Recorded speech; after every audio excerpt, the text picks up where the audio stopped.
Добро дојдовте во Мундијалски вести на Слободен печат. Вчерашниот Мундијалски ден ја одбележа драмата од Торонто, каде што Хрватска остана без продолжение по еден поништен гол во самиот финиш на дуелот со Португалија. Надпревар кој долго се движеше на работна тенка линија меѓу триумфи и елиминации. На крајот беше решен во детали, со интервенција на ВАР која ги смени сите планови на коцкестите. Токму таа завршница го одбележа денот на светското првенство, во кој Португалија се избори за осмина финале по вистинска драма, а Шпанија и Швајцарија со сигурни победи ја потврдија својата сила. Сепак, вечерта ќе остане запаметена по моментот што ја запре радост на Хрватска во последните секунди од регуларниот дел.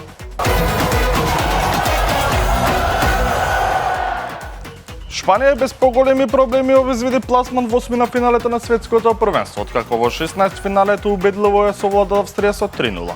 Фуријата доминираче од првата до последната минута и сосема заслужено стигна до победата. Првиот гол беше дел на Микел Ојарзабал во 36-та минута, откако одлично асистираше Марко Курелја. Во продолжението, шпанците не го намалија темпото. Во 66-та минута, Алехандро Баена му асистираше на Педро Пора, кој сигурно реализираше за 2:0 и практично ги реши сите дилеми околу победникот.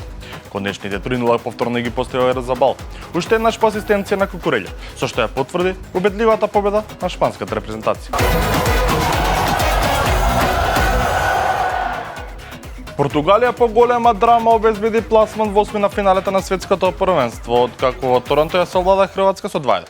Победничкиот гол падна во судиското продолжение, а хрватите останаа без шанса за продолжение по интервенција на ВАР.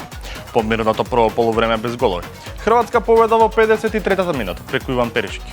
Португалците возвратија во 68-та минута, кога по ВАР интервенција беше досуден пенал, а Кристијано Роналдо сигурно реализираше за 1:1. Кога надпревара се движеше кон продолжение, Рафаел Леао испрати прецизен центаршут, а Гонсало Рамош во 4-та минута од судиското продолжение со удар со глава донесе победа 2:1 за Португалија. Хрватска во 102-та минута постигна гол преку Јошко Гвардиол, но по детална ВАР проверка голот беше поништен поради офсет во почетокот на акцијата. Кристијано Роналдо испише нова страница во фудбалската историја. Португалската звезда конечно го постигна својот прв погодок во нокаут фазата на светските првенства и при тоа постави уште еден рекорд. Роналдо сигурно реализираше од белата точка против Хрватска испраќајќи го Доминик Ливаковиќ на спротивната страна. Со овој гол, 41 годишниот напаѓач ја прекина долгогодишната серија без погодок во елиминацијските надпревари на мундијалите и стана невозвратниот стрелец во историјата на нокаут фазата на светските првенства. Покрај рекордот, неговиот гол беше клучен во победата на Португалија 2:1, со која селекцијата обезбеди пласман меѓу најдобрите 16 репрезентации. Репрезентацијата на Швајцарија обезбеди пласман во осмина финалето на светското првенство, откако со сигурни 2:0 го совлада Алжир без поголеми проблеми и ја оправда фаворитската улога. Швајцарците подобро го отворија надпреварот и до водство стигна уште во 10-та минута. Подличната асистенција на Мензамби. Брилен Боло Рутински испрати топката во мрежата за 1:0. До крајот на првото полувреме, двете репрезентации создадоа неколку добри можности, но мрежите останаа мирни, па Швајцарија на позута замина со минимална предност. Само што започна вториот дел, Алжир направи голема грешка во одбраната, што швајцарците знаеа да го казнат. Данен Дое искористи подарената шанса и во првата минута од продолжението с големи на 2:0. Алжирците до крајот се обидуваа да се вратат во надпреварот, но не успеа да пробијат црстата швајцарска одбрана. Швајцарија Рутински ја осочува предност и заслужено обезбеди место меѓу најдобрите 16 селекции на мундијал. Во осмина финалето, Швајцарија ќе се соочи со победникот од дуелот меѓу Колумбија и Гана.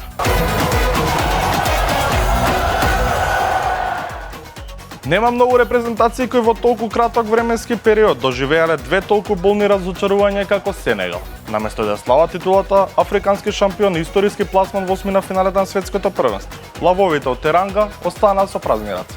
За само 6 месеци 2 пати беа на чекор до голем успех, но и 2 пати судбината им сврте грб. Првата голема драма се случи на Африканскиот куп на нации кој се играше од декември до јануари. Сенегал на теренот ја освои шампионската титула, откако по продолжение со 1:0 го совлада Мароко во исклучително тензично финале. Во 107-та минута Брахим Дијас не успе да реализира пенал, обидувајќи се да ја погоди со популарната паненка, а сенегалците подоцна го постигна победничкиот гол. Но радоста траеше кратко, само 3 месеци подоцна. Дисциплинските органи ја поништија победата и службено му ја одзеда титулата на Сенегал, поради повлекувањето на екипата од теренот во знак на протест за време на финалето, иако надпреварот подоцна беше доигран. Кога се чинеше дека оваа болна епизода останала за нив, следуваше уште потежок удар на светското првенство. Во осмина финалето против Белгија, Сенегал имаше предност од 2:0 до 86-та минута и беше на само неколку минути од историски пласман меѓу најдобрите 8 селекции во светот. Но тогаш започна вистинскиот кошмар. Ромелу Лукаку најпрво намали на 2:1, а само неколку минути подоцна Јури Тилеманс израмни и го одведе над преврат во продолжение. Драмата го достигна врвот во самиот финиш, кога по интервенција на ВАР беше досуден пенал за Белгија. За разлика од хаотичните сцени по финалето на Африканскиот куп, селекторот на Сенегал овој пат немо ја следеше разрската. Во 120-та минута Тилеманс беше сигурен од белата точка. Ги постави конечните 3-2 и однесе Белгија во осмина финалето. Сликите по последниот судиски свириш најдобро ја покажаат тежината на поразот. Сенегалските фудбалери не може да ги сокријат солзите, а дел од белгиските репрезентативци повеќе време поминаа тешејќи ги своите противници, отколку прославувајќи ја една од најдраматичните победи на турнирот. За Сенегал тоа беше уште една сурова лекција дека во фудбалот понекогаш најболните се поразите, кога победата е веќе на доф.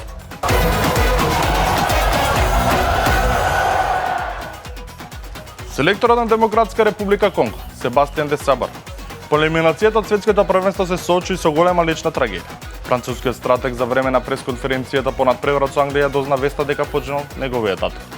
Конго беше поразен со 2:1 во осмина финале. Иако имаше водство во поголем дел од надпреврат, Англија направи пресрод во финишот со двата гола на Хари Кейн и обезбеди пласман по следната рунда. По завршувањето на пресконференцијата, портпаролот на Фудбалската федерација на Конго пред присутните новинари соопшти дека таткото на де Сабар почина. Според реакцијата на селекторот, било очигледно дека токму во тој момент прв пат ја дознал трагичната вест, пошто во салата завладеа мол. Тажната сцена предизвика бројни реакции во фудбалската јавност, а од повеќе страни пристигнаа пораки со сочувство и поддршка до селекторот на Конго, кој по болната елиминација од мундијалот се соочи и со тежок семеен удар. Вечерва продолжуваат возбудувањето на светското првенство со 3-16 финални надпревари кои ќе ги дадат последните патници во осмина финалет. Програмата започнува во 20 часот во Далас, каде што силите ќе ги одмерат Австралија и Египет. Двете селекции приредија изненадувања во групната фаза и сега ќе се борат за историски пласман меѓу 8-те најдобри репрезентации во светот. По полноќ, односно во 12 часот, во Мајами на програмата е дуелот меѓу Аргентина и Земнородските острови. Светските шампиони важат за големи фаворити, но африканската селекција веќе покажа дека знае да биде неизгоден противник. Последниот надпревар од денешната програма се игра во 3 часот по македонско време во Канзас Сити, каде што Колумбија ќе се соочи со Гана. Победникот од овој надпревар ќе го комплетира составот на осмина финалисти на светското првенство. Тоа беше се од денешното издание на Мундијалски вести. За сите случувања на светското првенство, читајте Слободен печат.